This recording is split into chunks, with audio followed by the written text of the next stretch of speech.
It's a Scars and Spikes pre-match show. So Lady United gets set to take on Toronto FC at BMO Field or I was at Atlanta in Toronto. Sitting with you, Tyler maybe shortly, Tommy unable to make it, and perhaps Henry here in a little bit. But you got me. You got me. I feel like that's all you need on this Saturday night. As again, Toronto FC and Atlanta United do battle at BMO Field in Toronto, Ontario. Of course, Atlanta United's last match was a goalless draw against DC United, a match that I feel like we all would rather forget, as Atlanta United taking just one shot on goal the entire evening. And let's just hope for a little bit more of in the semblance of an attack as Atlanta takes on Toronto FC. Let us know if you're watching on YouTube, X, or wherever you're watching. Let us know what your comments are, what your thoughts are, and what your scoreline prediction is. But we have lineups, it looks like. And the big news coming out from this match is Jaden Hibbert starting for Atlanta United in place of Brad Guzan, according to Omer. Omer saying in the chat. Jaden Hibbert is starting. I haven't pulled up MLSsoccer.com yet. They normally have the lineups before Atlanta United tweets them out publicly, but Jaden Hibbert getting his first career start against Toronto FC. We'll go through the lines here with the lineups. Jaden Hibbert in goal. Brooks Lennon, pit around there on either side. Abraham Morales, the center back pairing. Midfield Slish back in the 11 after serving a suspension for yellow card accumulation. Tristan Muyumba starting in midfield for Atlanta United. Alexei Miranchuk as well. And then the attacking trio, Miguel Morano on the left, Saba Libjanica on the right, and Emmanuel Latilat at striker. Again, the big news, though, Jaden Hibbert starting for Atlanta United. First career start as Brad Guzan, dealing with the effects of that fractured cheekbone that he suffered in that collision with LeBron against DC United. Again, that's the big news, and we'll see how Jaden Hibbert does against a Toronto FC side who, let's be honest, hasn't been much better than Atlanta United this season. Just take a look at the chat. Omer, thanks, of course, for watching. Jeff, join us from Las Vegas, says Go Fight Strikes from Las Vegas. Chris, I see you. Kiel with his prediction, 1-1. High by saying 4-0 TFC win up in the 6th, as he call it. We shall see. We shall see. Tyler just joined us now. Tyler, Jaden Hibbert. All by yourself, I see. Well, thanks for keeping me company here Saturday night. Yep. Jaden Hibbert, the big news, of course. What's your reaction to that news coming out? Well, I think that's kind of what I've been saying all week that I wanted, right? Like I wanted it to be, you need to let Brad Guzan rest his face that he had to have surgery on like a couple of days ago. There's no reason for that man to be even trying to start right now. So, I mean, for fans that haven't seen Jaden Hibbert play, for fans that maybe don't, watch the twos or don't pay like too much attention to like our coverage of the twos or Soccer Down Here's coverage of the twos, Jaden Hibbert is a very aggressive goalkeeper. And what I mean by that is he is not afraid to come off of his line at all. He's not afraid to play the ball at both of his feet. And he's not one that's just going to sit there between the sticks and wait for something to happen. So in a way, like I'm kind of excited that there's that little bit of energy back there, and that's taken away nothing at all from Brad because Brad's been really, really good, but it's just a different style of goalkeeper. And I like it. I'm here for it. The rest of the lineup, I mean, we got Saba back on the left. I see. Yeah. We'll see how that works.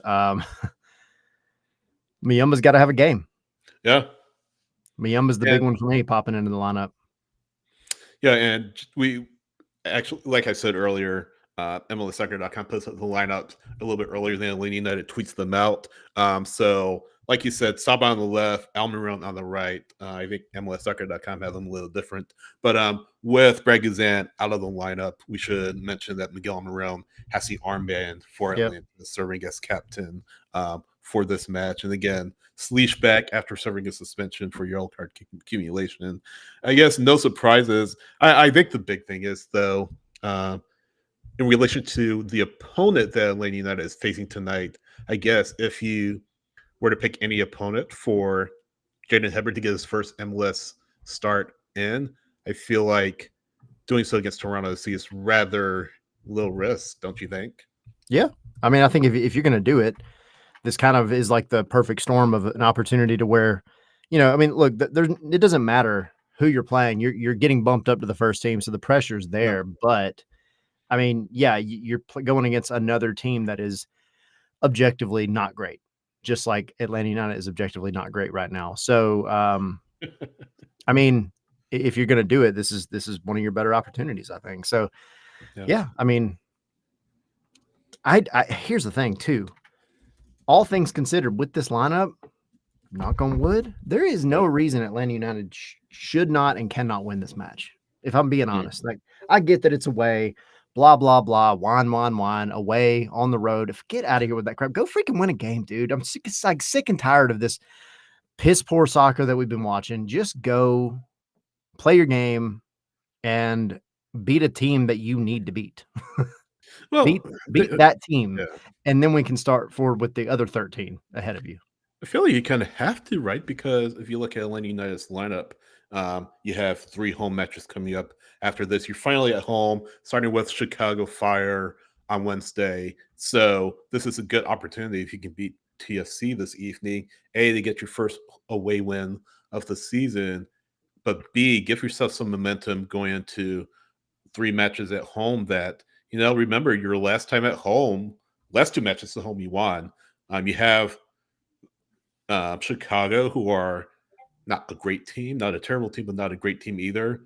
Charlotte, who have nosedived, and then Seattle, who are, it's going to be obviously the biggest challenge of the 3.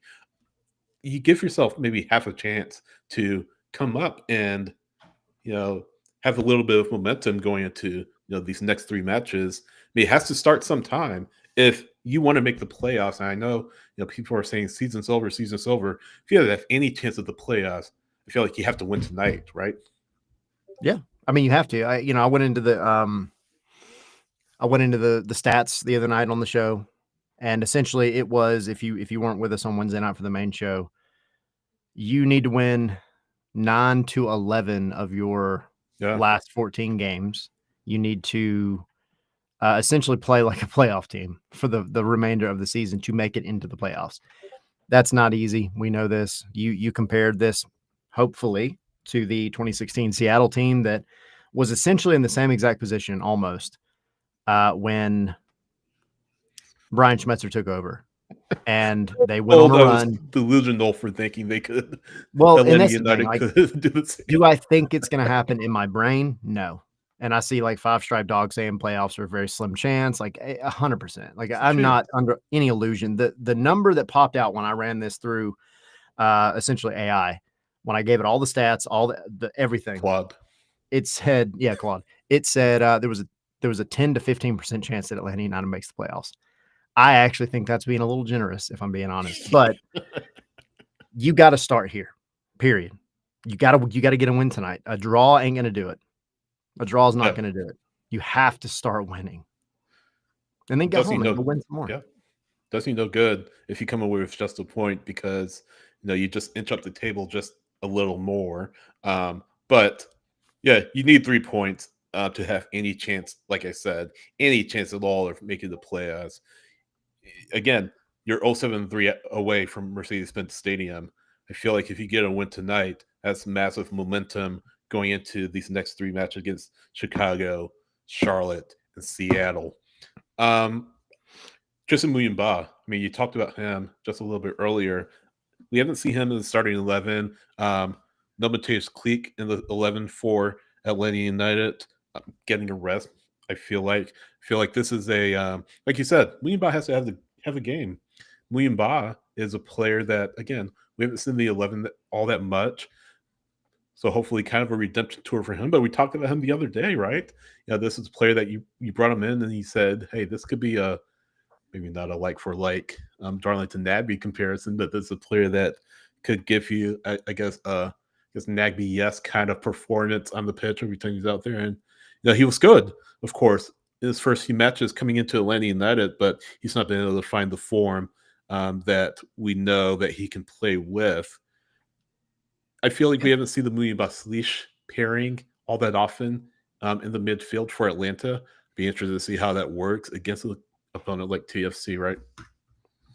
Yeah, when I talked to Muyumba closer to the beginning of the season, he straight up came out and said, like, last season was just not what he wanted, and wasn't what anybody wanted, to be fair. But he struggled last season. We talked about him and Sean De Silva a lot last year and how they just kind of fell off.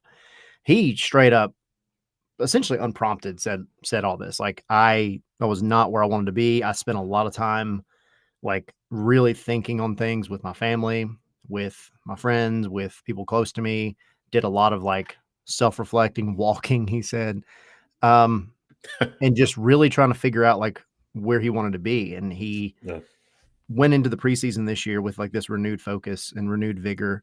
And, he has played better. I still think there's been a couple of matches where he's had some issues. And, I mean, we'll even go back to what Michael Parker said here on the show a couple of months ago at this point. He called Tristan Muyumba a coach killer. And that's a big thing coming from especially a guy like Michael Parker. And he said that because Muyumba, and I think you could really put this on just about any player on this team right now, is a player or are players that will give you just enough. Yeah. And then just disappear. Drop off and disappear or make a massive mistake or whatever. And it's like, nobody's given that consistent performance. But Muyumba, coming back from injury, coming back from a lot of time off, if he can come in and really, really be the mobile midfielder that you need him to be and the controlling midfielder that you need him to be, and leave Sleesh to do the bulldog dirty work behind him, then I think you have a pretty good shot.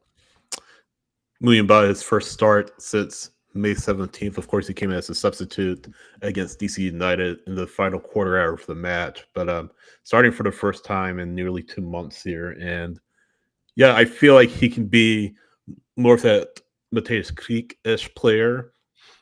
Creek was that connective tissue, I think, between the back line and the front line, playing with Benteke at DC United. And I feel like Muyumba can kind of be a younger, of course, more mobile version of that, because we've seen Cleek beginning of the season wasn't fit, dealt with injury. Of course, he's a little bit up there in age, not ancient, but over 30. So yeah, his mobility, his speed has kind of tailed off just a little bit as part of that. But I want to see what Muyumba can do. I want to see him, be like you said, make things happen in the attack. Be that connective tissue, move the ball from the back to the front. Sort of that box to box midfielder, and quickly. And Bartek, he definitely plays with an edge. He's not like Lorenowitz or anything like that, but he's sort of that gritty, grinded out player. Wears his emotions on his sleeve. Maybe he gets a little bit carried away with them, just a little bit, kind of toes that line. But I feel like that's the solid play you want from a player like Bartek Sliš, and I feel like he can complement Muyumba next to him. So again, not a pairing that we've seen a whole lot of this season, but hopefully a successful pairing. Efra Morales back out there again as Stian Gregerson and Derek Williams continue to be injured.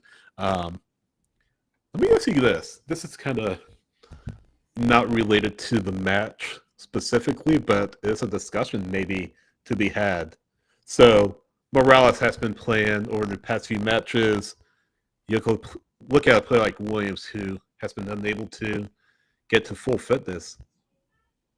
Is this a buyout situation, perhaps, for Atlanta United in the case of Derek Williams, do you think? Because you have Cobb, of course, as a backup. You have Abram, of course. You have Stian, whenever he gets back. And I see Five Stripe Dog saying WTF is with Stian. It's just a lingering injury. Do you sort of try to make something happen with Derek Williams and sort of. I mean, you have. Yeah, I should add. You have Mihai coming in as well. Is Derek Williams sort of the odd man out here, being the older player, being the player that is out of contract at the end of this year, or you just wait it out and just part ways with him at the end of the year? What do you think? No, I mean, I think if anything, you move on at the end of the year. I think if you were going to use a buyout, especially on a center back, and I'll say this about like to what Dan said, I wouldn't buy out Abram either because he's gone at the end of the year too. I think you buy Yeah. out Stian. I think you honestly at this point you need to buy out Stian. He has not been able to play as much as he needs to play. And look, it's great when he's out there, but inevitably he's going to get hurt. That's just how it is. Yeah. So I think you buy him out. Then Abram is going to go. Derek, you can make a decision about, but I think you're probably going to try and bring in another significant center back if you can. Yeah. And I mean that on top of Mihai. So then that leaves kind of the gate open for Noah Cobb and Ephraim Morales to maybe get some time continuously, spot time, whatever. Maybe he plays a 3-back, whatever. But also, if you have to hang on to Derek, he becomes your break glass in case of emergency veteran, Yeah. and he's not playing as much, so he can heal up and everything else. That way, you've got somebody that you can rely on because Luis Abram, for the money he's making, and the fact that he's out every international break anyway, not doing the team much good. And he's been better. I'll admit, like his play on the field has been better, but Yeah. it's just not where it needs to be. And then Stian, I hate it, man, because I like the guy a lot. I really do. Yeah. But I mean, you got to be healthy, man. You got to be able to play. So, yeah, that's kind of how I think the center back situation goes.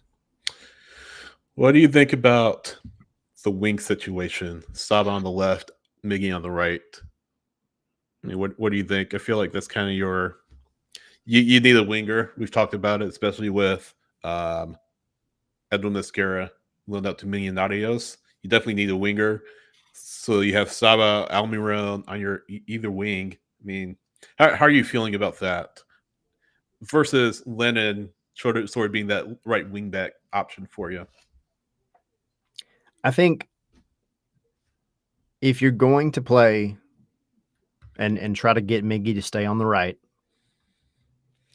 you need to tell him to take some freaking shots. And the same thing with Saba on the left. Like Saba is going to want to cut into his right foot. And to be fair, he's actually pretty decent with both feet, but his right foot is actually, I think, his stronger one.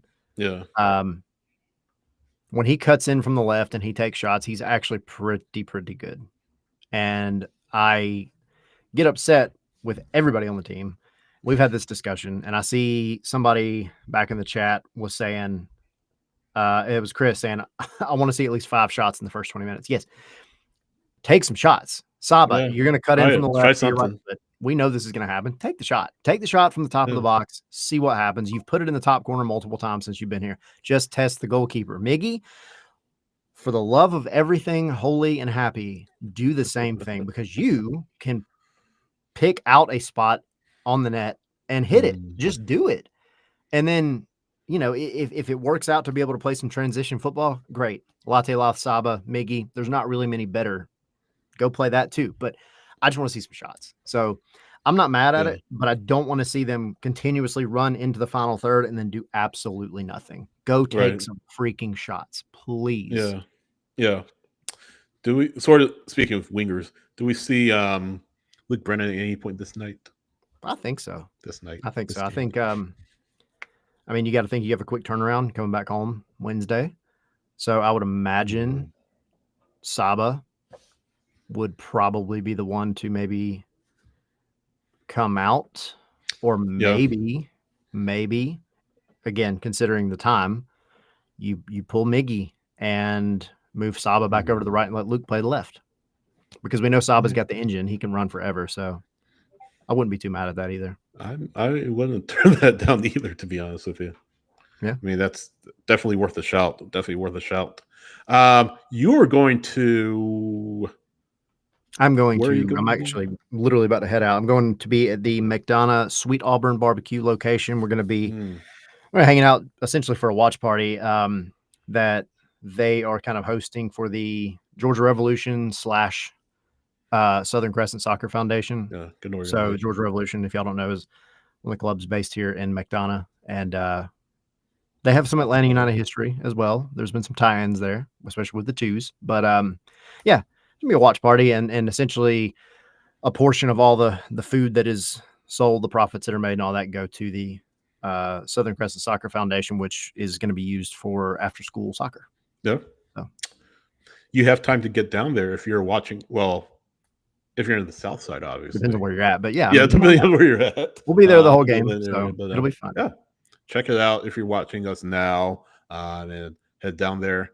I think that's it. People's predictions been changing too in the chat. Yeah, I saw that. I saw that earlier. The 0-4 4-0 Toronto. Toronto. I don't Anthony know. 1-0 Toronto. 1-0 Toronto. Yeah. Broad Street Barkery 0-0. That's what a lot of people have been saying. Chris 3-2. Omar changed his to 4-1 Atlanta. I was a 3-0 Toronto. Yeah. Omar likes this lineup. That's And quite a pivot. Yeah. Kel saying Kel, 1-1. Yeah. Good stuff. I You mean, sticking with yours? Optimism. I'll take some optimism. Sticking with your prediction. What did I say? My prediction? Did I say 1-1? I think I said 1-1. I can check. I'm fact checking. Mine was 1-0 Atlanta. I'm checking in the Discord right now. Do I want to go with my brain or do I want to go with my heart? Yeah. You know what? I'll change it because I know for a fact this is not what I said. So I will change it. I will say. Yeah. I'll say 2-1. 2-1 Atlanta. Okay. Yeah. Before we go, Tyler, we have to mention that Garth Lagaway, the yes, cancer diagnosis is Loxy says 2-1 Atlanta. But yeah, Garth Lagaway, of course, club announced that he has been diagnosed with cancer. He'll be taking some time away from the club. So obviously our thoughts, our prayers go out to him, Garth's family, and really the Atlanta United entire front office. My limited interactions with Garth were very positive, and I know he's been kind of, let's say, the boogeyman in the front office for a lot of Atlanta United fans. But when news like that drops, I mean, that soccer is not, it's like not even secondary, not even tertiary, to be honest with you. It's just background noise, and his health and his well-being obviously are the priority at this time. So however long it takes for him to get healthy, get back to the club, definitely take that time. Yeah, I was. You've interacted with him as well and had positive. Yeah, Garth has always been one of those guys. Like last year, I was, especially around like decision day, the playoffs and all that, I was in Florida a lot because it seemed like Atlanta lived in Florida. And I saw him at every single one of those away matches because essentially it was just me and Doug as the media down there. And he would come by. And even if he was in the middle of something, I mean, you could tell he was on his way to do something. He would come by and he would stop, shake my hand. He would talk to me for a minute. Like, this wasn't just like hey, good to see you. This was like, hey, how you feeling about tonight? Like, what's been going on? Everything else. And the guy, he'll give you the shirt off his back. He's a super nice guy, super great guy. And I just, I pray for him, pray for his family. I hate it for him, but I was very happy to see in that statement that they said that it wasn't, encouraging signs that he would fully recover. And, to see all the support too from other clubs, from his old clubs, San Jose, from Seattle, obviously. Yeah. And just, from all around the league, it has been really cool. So at the end of the day, yes, I mean, soccer is beautiful. Soccer is something we love. And at the end of the day, it brings everybody together, and it can be a bit, I don't want to say divisive, but it can have strong opinions at times. But I think this is one of those things that just kind of goes to show it's a game and we're all just a big family. Yeah. That are here involved in it. And, I pray nothing but great things, nothing but, him getting the absolute best healing that he can, and he can come back and be right back at it sooner than later, hopefully. Absolutely. I think that's a great place to leave it, right? Yeah. They need to go win tonight before it goes. Exactly. Please. Thanks, everyone. And join me for 3 takeaways. Myself and Henry will have that. Follow us on social media. I'm at SH Wright on X and Blue Sky. SidH.soccer on Instagram and Threads. Tyler is at ETL Pilgrim on all major social media platforms. Scarves, the letter and Spikes on X. Scarves and Spikes everywhere else. And of course, scarvesandspikes.com. Patreon.com/scarvesandspikes. Enjoy the match. Talk to you soon.